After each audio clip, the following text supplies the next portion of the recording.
what is the real values of life? I mean, it's about material possession, haves versus have-nots. But we have to admit that material development is the foundation for society, right? Cultural, ethical is important. It's, this is the thing. This idea that the switch is on or off is nonsense. I mean, but what is important about life? If you don't have values, I mean, all the money in the world is meaningless. Yeah, you can't take it with you. Why do you work? Why do you work? You work to live. You don't live to work. Right. On this episode of Understand China, Einar Tengen, renowned American commentator on political and economic affairs and senior fellow at the Taihe Institute, sits down with Professor Shi Yi from China Foreign Affairs University to interpret the global significance of Chinese modernization characterized by material and cultural ethical advancement.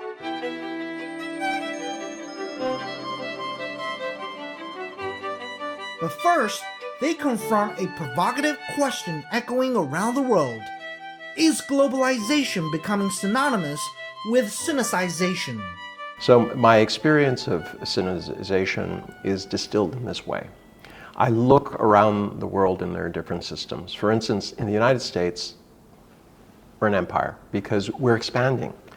We're always looking to solve whatever issues we have by taking stuff, whether it's from the American Indians, we took all their land. When we wanted more land and control, we fought with the British, we fought with the Spanish, we fought with the French. It's always about competition, very different from China. China is a civilization. And by that, I mean, and you're better at telling me this than anybody. There are constructs, social culture, and things that unite the country in terms of language and going back in the history, the stories that are told, and things like this. Civilizations tend to focus on what's inside.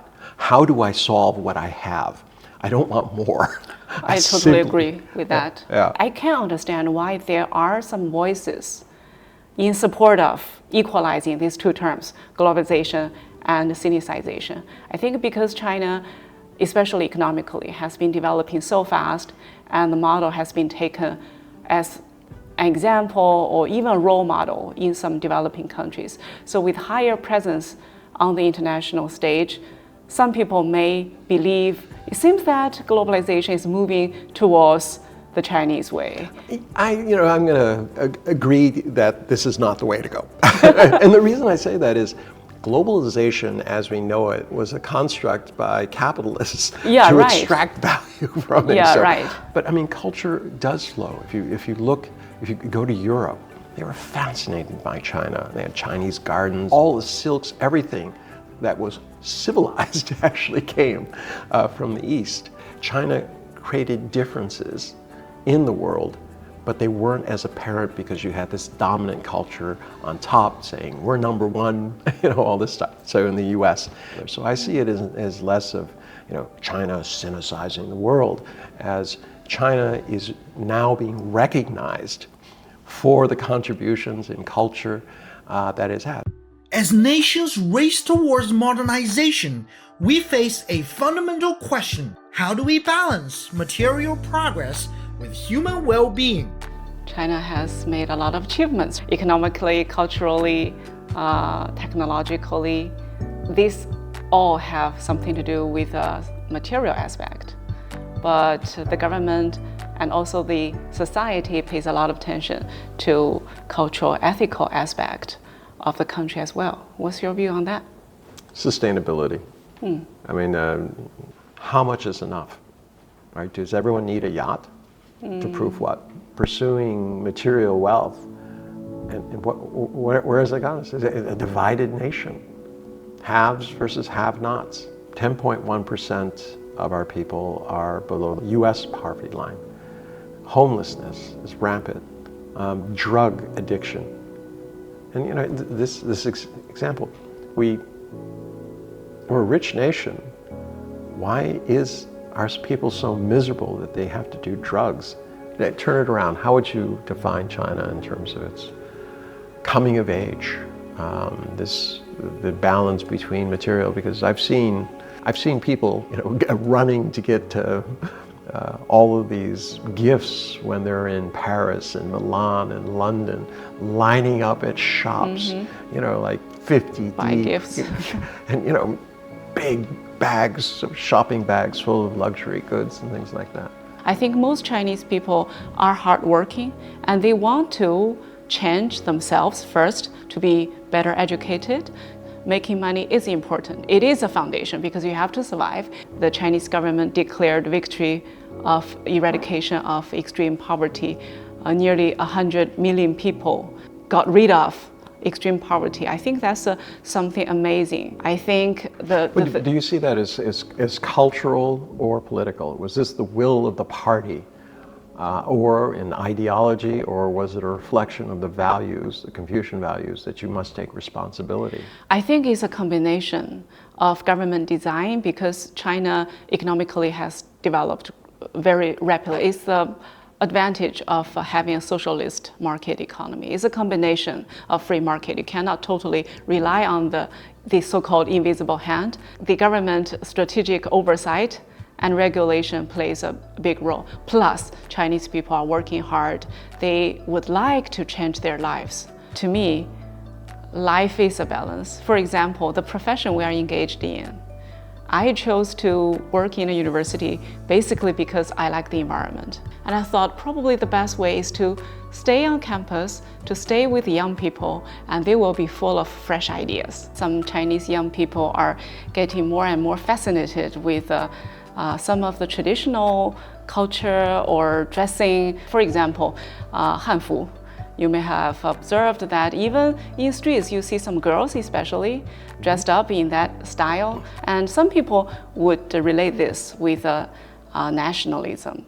Yeah. What's your view on that? Okay, so it's complicated because it's generational. But what did you have? You had a century of humiliation when Chinese were literally called the sick man of Asia. And there were a lot of prejudices you had, In the space of 45 years, China is now number 2 in the world.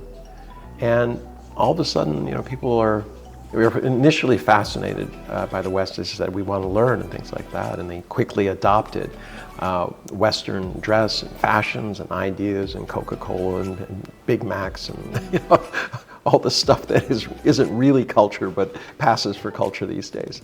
I think the Chinese people are rediscovering and said what it is, who am I?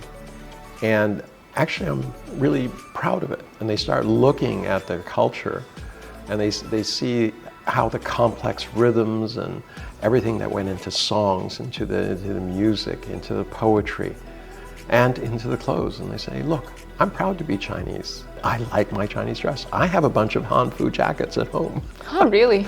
Yes. Usually, in what occasion would you wear that? Actually, I wear them out quite a bit. I wear them because they're just very comfortable. And I like the fashion sense. It's not, quote, trying to take over the Chinese culture. It's just simply, it's cool fashion. Mm-hmm. These young people enjoy the moment. This group of young people, they try to reinterpret these old traditions. And they try to employ modern technology like AI, like the internet, to recreate. Just last semester, a group of 3 or 4 girls, they worked on the protection and promotion of 2-year, and they set up a website in both English and Chinese. So I was rather amazed by that. They try to introduce the significance, the story, and why it's important, and what's the fun of it. So tradition is something that continues to change. Bringing things, updating it, making it relevant is what keeps culture alive, fresh, interesting. So do you think it has anything to do with nationalism? No. Chinese young people trying to... I do think there is this sense that China's rising and we're not going to be ashamed of who we are. And you could say that's kind of national, but I think it's more civilization-based. Mm-hmm. It's just like we shouldn't hide who we are. So how do you see in 50 years from now, in terms of commerce versus values? How do you see China going forward? I think the country is also leading the people for the construction of a better environment. There is a spirit For example, openness. For example, experimentation, pragmatism. For example, inclusiveness. It's the spirit, but how has that become part of the culture of people? Chinese people were not only ideal. They have inspirations, but at the same time, they are very down to earth. They would like to try new things, to try to re-innovate, rejuvenate some old traditions, to see whether it can fit into modern society. These ideas have been integrated into their mindset. You just do it naturally. And on the governmental level, institutional reforms have also been done, to make the government more efficient, more adaptive. You have been staying in China for decades. So based on your observation, what do you think Chinese modernization contributes to global modernization? In one word, values. China is not exporting its ideology. It's not telling people what they should be. It's showing them what you could be. And to me, that is Chinese modernization.